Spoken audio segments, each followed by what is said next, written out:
आज की इस वीडियो में हम एक ऐसे भक्त के बारे में बात करने वाले हैं जो शुरू में तो बाबा को बिल्कुल भी नहीं मानते थे और आज भी ऐसे बहुत सारे लोग हैं जो बाबा को नहीं मानते। बट इन्होंने जब बाबा को देखा तो इनका क्या एक्सपीरियंस था और कैसे एक बार बाबा से मिलने के बाद इनका पूरा जीवन बदल गया और क्या क्या चमत्कार इनके जीवन में हुए।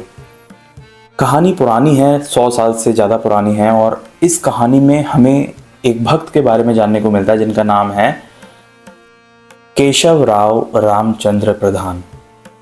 देखिए, केशव राव रामचंद्र प्रधान जो थे वो एक बिल कलेक्टर थे, मतलब जो बिल होते हैं बिजली के, प्राइवेट कंपनीज के जो एक अधिकारी थे ये, और ये बिल कलेक्ट करने जाते थे और जो बिल कलेक्शन के बाद जो है पैसे लेके आते थे लोगों से।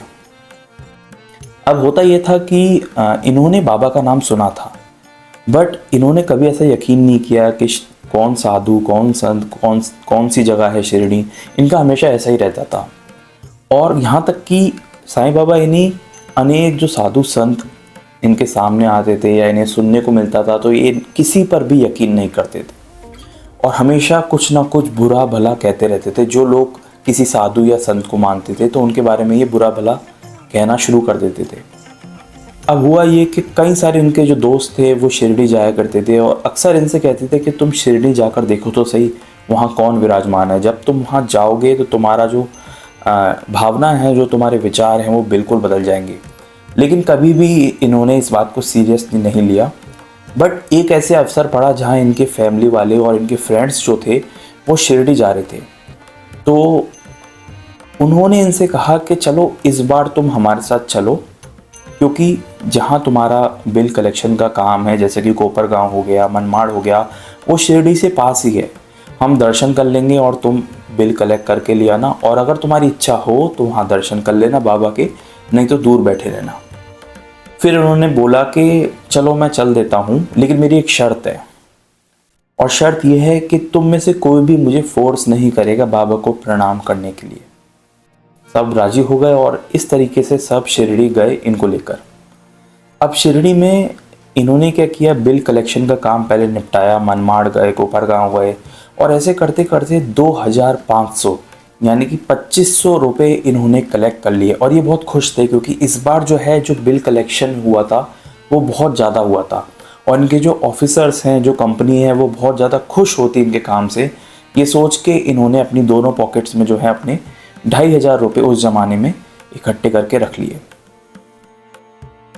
अब जब ये द्वारका माई पहुँचे बाबा के दर्शन करने के लिए तो इनके जो सब फ्रेंड्स वगैरह थे, क्योंकि उस समय बहुत भीड़ बढ़नी शुरू हो गई थी बाबा के पास, तो काफ़ी सारी भीड़ थी। लेकिन इनके फ्रेंड्स जो कि बाबा को मानते थे तो वो द्वारका माई में ऊपर चढ़ गए, जहाँ दूनी माई भी थी, और बाबा के दर्शन करने के लिए वो आगे चले गए। वहीं इनका कोई भी इंटरेस्ट नहीं था और ये द्वारका माई के एक कोने में जाकर बैठ गए और चुपचाप बिल्कुल। अच्छा, जब इनके दोस्त दर्शन कर रहे थे बाबा के तो बाबा ने इनके दोस्तों की तरफ देखा और फिर इनके तरफ देखा और इनके तरफ हाथ उठाकर इशारा किया और कहा, गुस्से में कहा, बाबा ने चीख कर कहा कि उसे उठाकर लाओ मेरे सामने, अभी इसी वक्त उसे मेरे सामने पेश करो। तो इनके फ्रेंड्स ने सोचा और गए। इन्होंने भी जब देख लिया था, क्योंकि पूरा माहौल एकदम शांत हो गया द्वारका माई को, और इनके तरफ सब देखने लगे।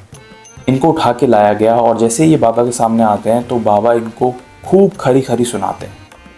बाबा इनको कहते हैं कि तुम अपने आप को समझते क्या हो, तुम किसी भी संत या किसी भी गुरु को नहीं मानते और उनकी बुराई करते हो। ना मानना अलग बात है, लेकिन तुम उनकी बुराई करते हो।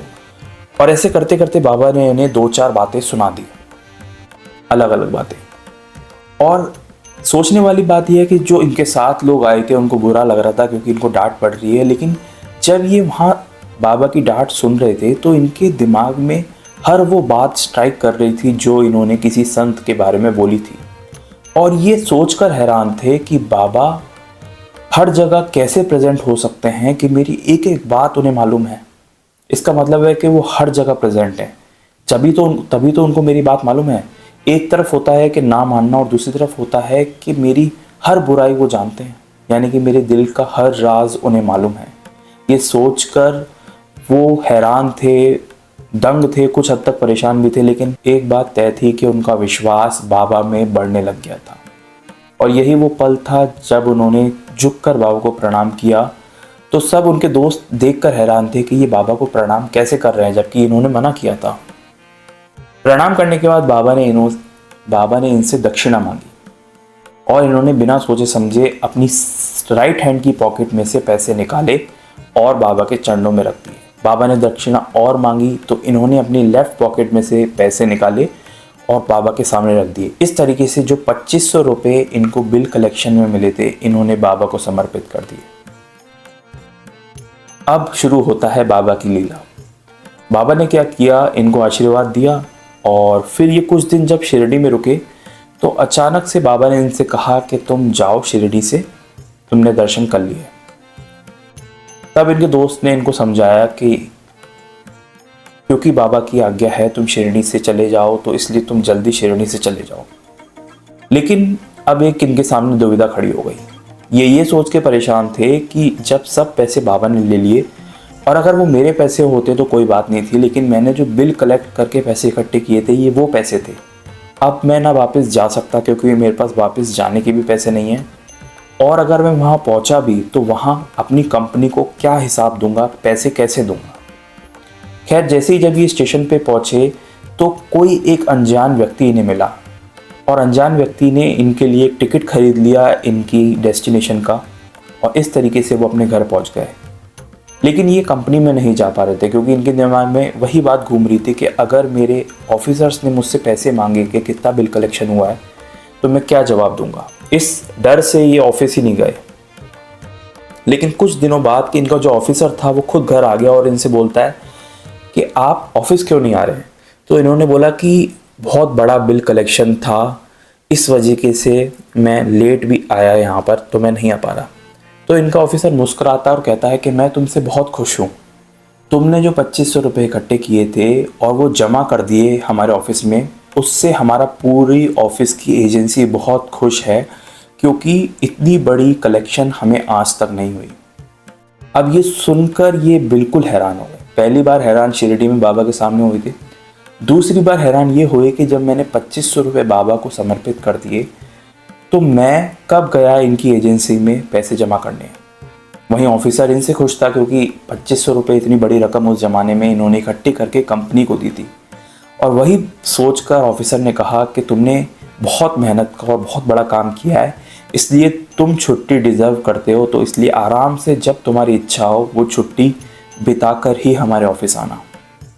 ये सुनकर ये बहुत हैरान हुए और तब ऐसा क्षण आया जब ये पूरी तरीके से बाबा को मानने लगे और बाबा को समर्पित हो गए। फिर तो ये शिरडी आया जाया करते थे। एक बार ऐसा ही हुआ कि जब ये शिरडी बहुत हफ्ते 2 हफ्ते में शिरडी चले जाया करते थे तो बाबा ने इनसे कहा कि अब तुम शिरडी मत आना। तो ये पूछते थे कि ऐसा क्यों कह रहे बाबा। फिर बोलते थे कि जहाँ ये रहते हैं भीवपुरी रोड, आप बाबा वहीं चलो भीवपुरी रोड। तो बाबा इनको इग्नोर करते थे और फिर ये हमेशा आते थे और बोलते थे कि बाबा आप भीवपुरी रोड क्यों नहीं आ रहे हो। तो एक बार बाबा ने कह दिया कि चलो मैं आऊँगा। फिर ये वापस गए तो बाबा नहीं आए। 1 हफ्ते बाद फिर बाबा के पास गए और कहने लगे कि आपने कहा था कि आप आएंगे लेकिन आप आए नहीं। तो बाबा ने कहा कि चलो ठीक है। बाबा ने एक अपना बास रिलीफ एक छोटी सी मूर्ति होती है जो बाबा की थी, बाबा ने उन्हें दी और कहा कि ऐसा मानना कि ये मैं ही हूँ और इसे ले जाके वहाँ मंदिर बनाकर पूजा करना।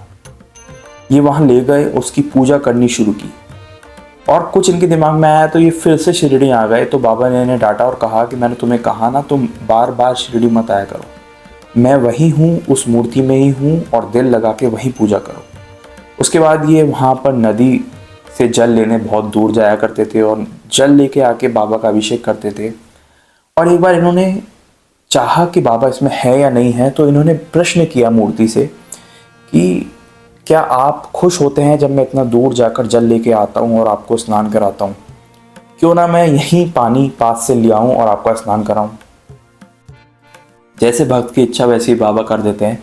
तो इन्होंने क्या किया, खोदना चालू किया और बाबा की कृपा से वहीं इनके घर के पास एक कुआं इन्होंने खोद लिया और जिसमें इतना पानी था कि ये हर रोज़ पास से पानी लाके बाबा का स्नान करा सकते थे, उनका अभिषेक करा सकते थे।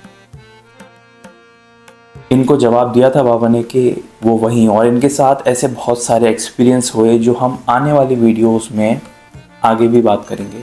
उम्मीद है आपको प्रधान जी के बारे में जानकर बहुत अच्छा लगा होगा। इसी तरह साईं बाबा से जुड़ी हुई जितनी भी असली कहानियाँ हैं वो मेरे इस चैनल पर अवेलेबल हैं, आप जाकर उन सभी को देख सकते हैं।